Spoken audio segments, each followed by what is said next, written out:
she wrote in her book, in one of her books, and it's beautiful, she said she knew she was put on planet Earth for a very special reason.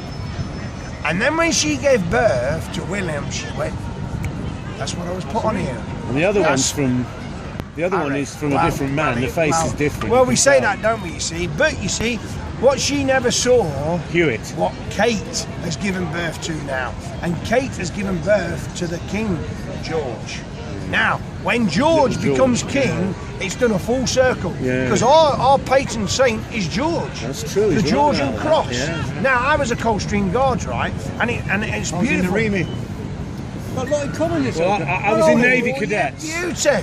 55. I'm 55. Look at how you see. Yeah. When was you in? 1962. I went to in 1979 as a boy soldier. Did you? 25 years. Did you? I did. And you was in the remake? I was in the remake. You went with the Coldstream Guards in Ireland, was you? I was in Ireland, but not with the Coldstream Guards. No. I was with the Green Jackets. Oh, they were falling There plates. was also inside Falling plates. No, honestly. Do you know when we was in Ireland? I was in Ireland in 87, Land of Anger, that's what it 88, 89 I was in, right? And they swore they were going to get the Coldstream Guards. No chance. They never got us. They never got us. They tried, they nearly, right? I believe it. And anyway, 3 years later, my dopey mate, Simon Ware, he was Army Bomber. You know where his chat-up line was? To the girls. And he embarrassed us. Yeah. When you speak to me, stand to attention. And we went, whoa. like that. Well, because his wife did. Some girls like anyway, ruled. I got out of the army. I emigrated. I get the opposite. I emigrated to New Zealand. Single. I came back because grass is greener on the other side. And I was living in Westminster, and my mate said to me one day, he went, your mate's getting married next week, you know? And I went, who's that? He went, Simon Ware. And I went, wow. I turned up, you know, his speech, he's talking more about me than his wife. I went, you haven't married me, Simon, you've married her. Stop it. Anyway, we had a chat afterwards. I said, what's going off then? What are you doing? He said, I'm going to join the 2nd Battalion. I went, why? He says, because they're going back to Ireland. I went, no, don't, Simon. I said, Simon, have a rest. You need time with your wife, you know. And he went, well, I'll see you when I come back. 6 months later, I'm at his funeral. You know, boom, stood on a mind, and he just went. We lost 3 in our battalion. Yeah, but you know, I mean, I dodged. Such a waste, you know what I mean? Yeah, of course it was. I agreed totally with this man. We shouldn't even be Fighting there. is dumb. I learned that at prep school. I was going to join the army in 1977. Oh, Colonel Todd. Oh, yes, Nicholas. We could do with a. I thought, I'm not getting into that, Mark. I don't want to kill some stranger. When I joined the army, probably Stephen will tell you the same. I never joined. You don't know your first post is Northern That's Ireland. Not in the Constitution. It's not in the Constitution. When you sign, you say, I swear by Almighty God to honour my Queen and to be the defender of the faith and protect Her Majesty and the country. That's right. Nowhere in the Constitution does it say we start war, we go to war, we make war. An illegal war, which makes it worse. Yeah, of course. And people hate you for that. Yes, of course they do. Of course. Well, I was in 1974 at public school. I was trained on either the HMS Sheffield or the Coventry. When I joined the Navy, I would have gone down in the Atlantic. Because when the Argus sunk in 82, I was watching it on telly. I thought, good fucking job I didn't join the Navy. Was you? Was you in the Falklands? I was in the Falklands, but we went after the conflict. Did you? We did in the airport. And you see, military base, we constructed all. Are you seeing what's happening now to the Falklands? They're getting a windfall. Because it was for oil. Yeah, I know that. I was with the guy. Of course it is. But at the time, nobody knew what it was all about. Exactly. Don't tell the church. Don't tell the. Hello. Bastards. Well, I have been. He has done. He's having a rest. It's boring.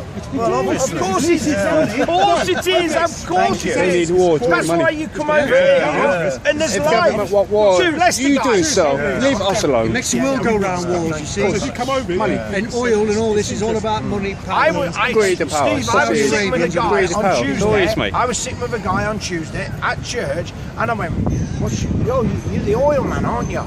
And he comes all the way from Aberdeen, right? And he works here, right? And he went to the Falkland Islands, and I went, what for? Malvinas. He says, because we are organising that everybody is going to get a windfall. Stephen, I'll let you into a shock. When we was there, there was drilling for oil then. They've always been looking for oil. and they've got it. Falklands. Falklands. Is that part of the British Commonwealth? 81, 82, sorry, 82. My Welsh Guards fellas, right, they lost their lives. They lost their life. And do you know what else is going to come out, Steve? You can say this, what else is going to come? What else is going to come out of the Falkland Islands as well, right? My mates told me. He said what they were doing, they were sending them over in Stanley. They were sending them over the hill, right? One of my mates turned around and shot an officer. He says, you are not killing us, right? You can stop it now, right? And all these stories, and it's amazing now, the stories of Maggie Thatcher that's coming out. Now we've got Theresa May, now, right? We've got Conservative in that. We've got, in America, we've got Donald Trump, right? Oh, I tell you what, it's good. It's good. And you've also got that Dutch man, June Wilders. Yeah, I like him. Wilders. Very clever man. Yeah. You've got him rising, you've got Le Pen in France rising. Quite right. You know, they're just changing the old establishment. Now I'm going to go off to something else, and you'll like this as well, right? And you put this down on your video and on the YouTube. Why is it that so many Christians call themselves Christians and they can't forgive? They can't forgive. You know, I know you people, right? And I know that there's people in Derby, there's people in Nottingham, there's people in Leicester, there's people in Lincoln, and you call yourselves Christians and you don't know how to forgive. Jesus said forgive 77 times, not 7 times, and the gospel message is all about forgiveness. When Jesus was on the cross, he said, forgive them, Father, for they not know what they do. You folks, start forgiving me, all right? Maybe I did wrong. Maybe I have gone off track, but I'm back on track. I'm back at Speaker's Corner, and I'm preaching Christ crucified. And I will do it until the day I die, because God has anointed me. God has chosen me, and He chose you to forgive. So why can't you forgive? Today I was at church this morning, and the minister, he was on about forgiveness. Yes. Do you know when you forgive someone? Good ministry, yeah. Do you know what it does? It releases all the pain in yourself. It releases you, and it sets you free. That's right. Now I know the real people, teaching is to forgive ourselves. Then you can forgive your friends. That's right. And do you know what I had to do? This is what I had to do, Nick. I had to give myself. Yeah, that's right. Because I was hooked up, and I remember my son when he was in hospital, and when he had this operation and it all went wrong, he looked at me and said, Dad, where were you? And I went, now I stay with you. Anyway, we lost him. You'll meet him in spirit, I know. Yeah. But you know the amazing thing was, it took me 12 years to get over it, bet it did. right? Because I was screwed up and everything From else. your own loins. Then my wife, who is a believer, didn't believe in divorce, divorced me.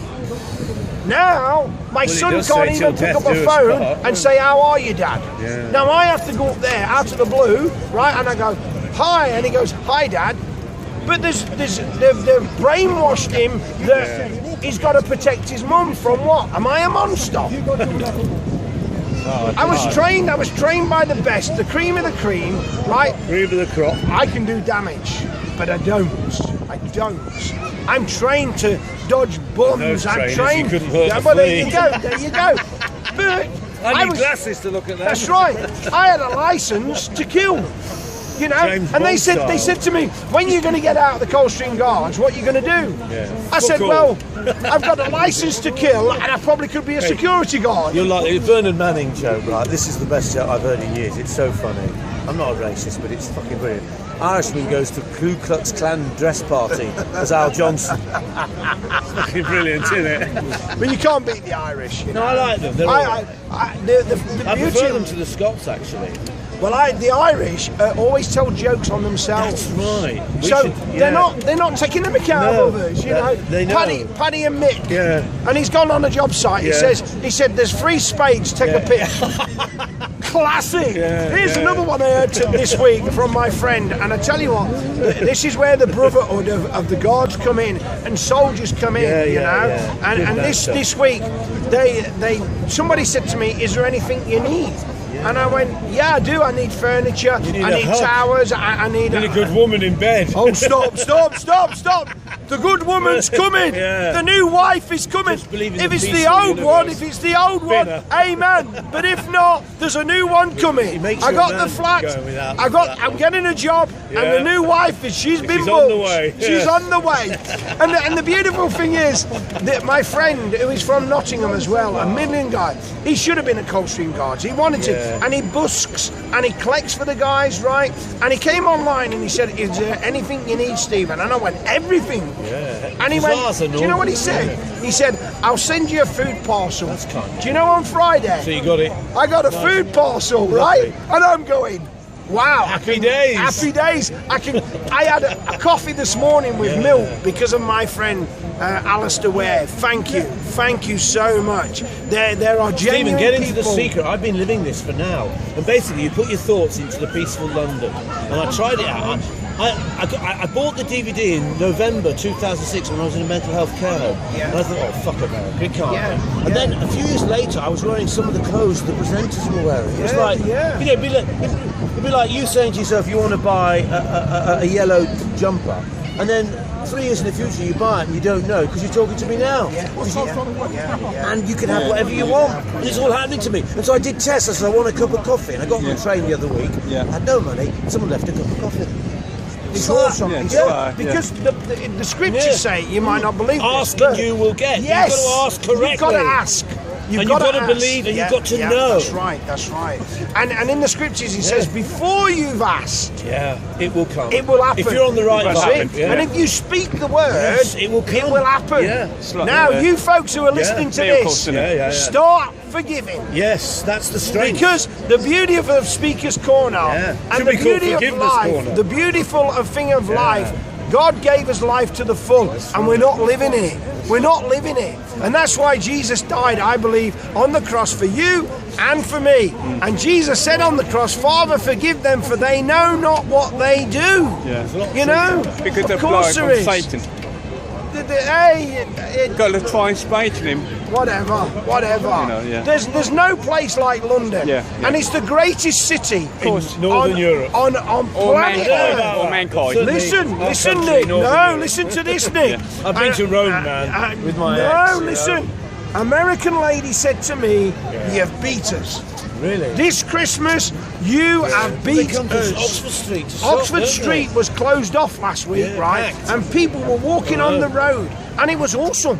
It was awesome. Folks were taking pictures and everything else. And the spirit of Oxford Street, Christmas, happy Christmas. Happy Christmas, my friends.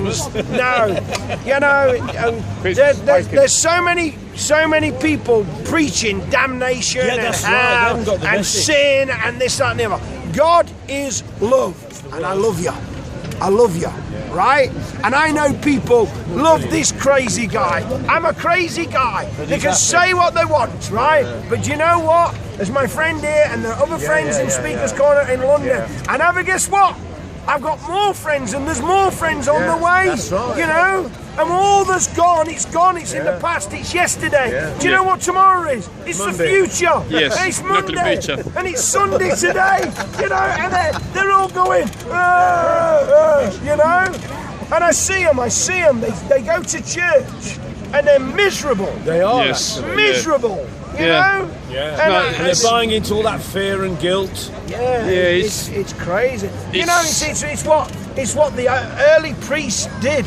They went round, people couldn't read or write, and they were sticking notes on the doors and on the trees, and people were going, "What does it say?" Well, if you don't put money, money, and make a sermon here. All right. Okay. You want to go over there? I don't mind. I'll help you. Yeah. Okay. But this is awesome. This is. I knew it was coming.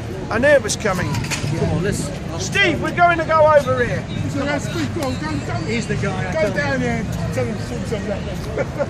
Tell them Muslim.